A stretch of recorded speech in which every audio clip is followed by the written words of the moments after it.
You can be compassionate to other people. You can feel their pain and you can put yourself in their shoes. But when it comes to yourself, whenever you make a mistake, you start beating yourself over it. You start beating yourself up, you start ruminating, you start, obsessing over that mistake. You start saying negative things to yourself. You start being very harsh on yourself because of a mistake you've made in the past. It could be yesterday or it could be a very long time ago. And now you're obsessing over it and you can't forgive yourself over because of that mistake. And what I want to let you know is that you're not perfect, okay? We are not perfect as human beings. Everyone makes mistakes. You're not the only person in the world that makes mistakes, okay? So stop thinking that you're this terrible person and living in shame and living in guilt because you've made a mistake. Okay, you've made a mistake. Now forgive yourself and move forward. Create new memories because you're probably going to make another mistake as well, okay? So you can't continue to live this life making mistakes, which you will. It's only natural, and beating yourself over it. Because otherwise, you're just going to beat yourself up your whole life. Your whole life. And it's never going to end. So, the same way you're compassionate to other people, the same way you can forgive other people for their wrongdoings, learn to be compassionate to yourself, man. Learn to forgive yourself. Learn to understand what you've gone through. Learn to understand that your mistakes don't define you. Learn to understand that you're not a terrible person because you made a mistake. Okay? What you are human. You are human, and that's why you made the mistake. Not because you're a terrible person, not because you don't deserve to live, or not because of that. Okay? It's none of that. The truth is you're human, and you're not a terrible person. The truth is you've made mistakes, and you probably will make more mistakes.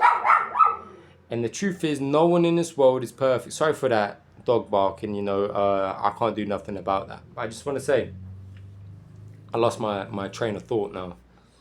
No one in this life, no one in this world is perfect, even if they pretend to be. They're not perfect, okay? If they sit on a high horse, or if they sit on a pedestal and they look down upon you because you've made a mistake, it's quite hypocritical because they probably made a lot of mistakes, maybe even more than you've done. So don't ever beat yourself up too much, okay? There's no benefit into beating yourself up over a mistake you've done. There's no benefit. If you want to benefit from a mistake, understand that you're human, learn from it, and grow. And on to the next day, on to tomorrow, on to looking forward. Okay, because that's what life is. Life is ups and downs, mistakes being made and learning from them. Sometimes you have to make them twice for you to actually learn. Sometimes it takes a little while for you to understand why something has happened. And that's what life is. Life is an experience. It's a process. It's a journey. It's not perfect. You're not going to have sunny days and sunshine and rainbows for the rest of your life. There's going to be dark days. There's going to be rainy days. And that's okay. And that's okay. You're going to get heartbroken. You're going to feel rejected. You're going to feel like no one likes you. That's life. That's life. Recently, I got a divorce. Recently, it's been like 4 or 5 months. I'm only young. I'm 22 years old, and I got a divorce. And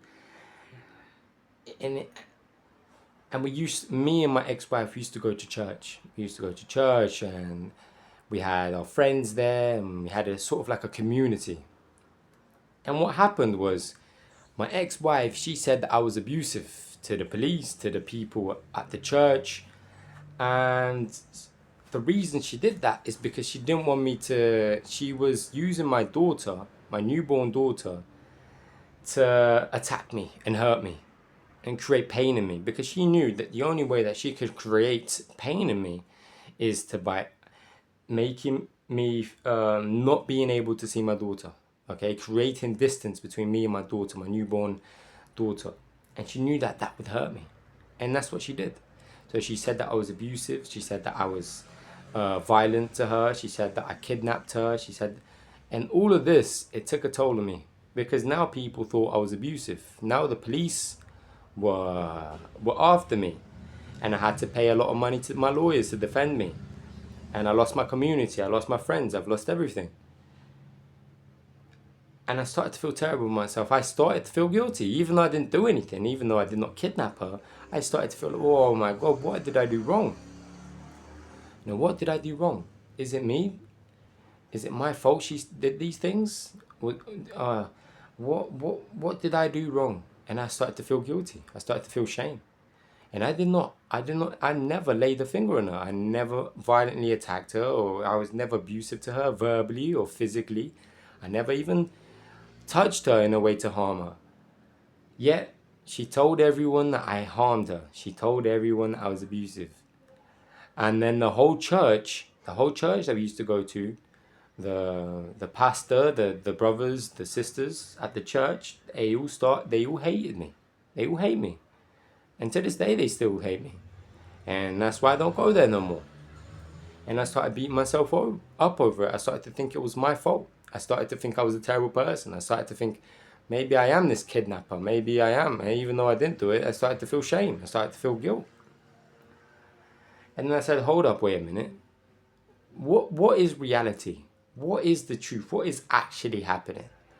Well, and I started to think, I started to reflect. I started to analyze the situation a little bit better. And I started to put myself in this non-biased sort of perspective and just view the whole situation. And what I realized is, was I the perfect husband? Maybe not, I wasn't, but I tried. I gave it my all. There was a lot of things I did not do that was maybe the best decision, but I'd never hurt her. In fact, I loved her. And I did my best to make her feel loved. And I tried my best. And then I started to, all that guilt, all that shame, when I started to put myself in this reality, when I started to actually analyze the situation without, emotionally putting too much emotions in it, I started to realize, okay, wait up. I did my best. I did all I could. This woman was very mean to me. She was very harsh on me. She tried to take away my daughter from me. Now this woman, she didn't do the right thing here. She made a terrible mistake. She's causing pain to me. She's causing pain, and she's doing it on purpose. And then I started to realize, okay, wait, I'm the victim here. I hate to say it, but I'm the victim here. I am the one who's suffering here. I am the one that's being attacked here. I can't see my daughter now.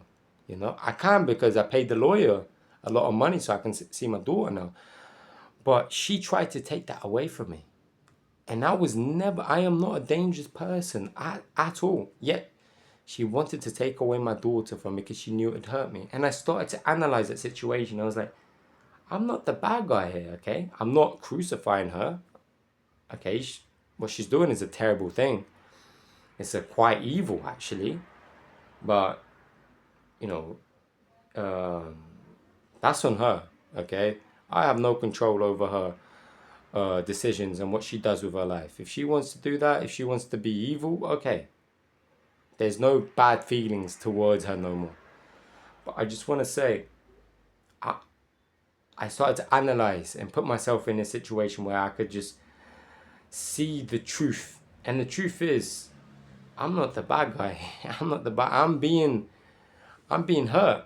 I'm being hurt. Okay? And then I started to forgive myself. I started to be compassionate to myself and Amin, which is my name. My name is Amin. Amin, you're going through something really difficult. You're going through something really hard. It's not easy what you're going through. And what you're feeling is normal. And the reason why it's normal is because you're struggling and you're suffering and you're going through pain. And that's okay. That's okay. You're not a bad person for it. And slowly I started to understand myself and and show myself a little bit of mercy, a little bit of compassion, a little bit of I started to forgive myself for certain thoughts, for certain behaviors and certain way of thinking. You know, I am not a bad person. Bad was done to me, but I live to fight another day, and I have no bad feelings towards her. It is what it is. I can't control her actions. I can't control what she does to me or what she does to other people. That's on her. That's her own conscience, if she has one. Okay? I'm not a bad person. And now I understand myself a little bit more. And I'm able to forgive myself and be compassionate to myself. Because for a very long time, I started to think I was this very terrible person. And I was guilty of the things she was saying. I started to almost be brainwashed. I was like, how is she saying these things? And maybe did I do something like that? Is that the truth? Did that really happen? And then the more I thought about it, wait up. What is she doing? She's doing a terrible thing here. You know?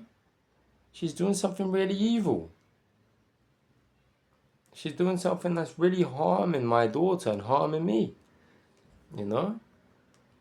And I started to love myself. I started to understand myself. The pain I was going through was justified. The feelings I was feeling is justified. The way I was feeling is justified. The pain, that tightness in the chest is justified. And I'm not terrible for it. Once you start being compassionate with yourself and you start to love yourself, it's a whole different world. It's a whole different way of thinking. It's a whole new peacefulness and lightness and way of being, you know? And yeah, boys, like I said, be a friend to yourself. Be someone that you want to spend time with. Someone that's a good companion. Someone that's, you know, motivates you and bigs yourself up. Big yourself up. Why not? Say positive things to yourself.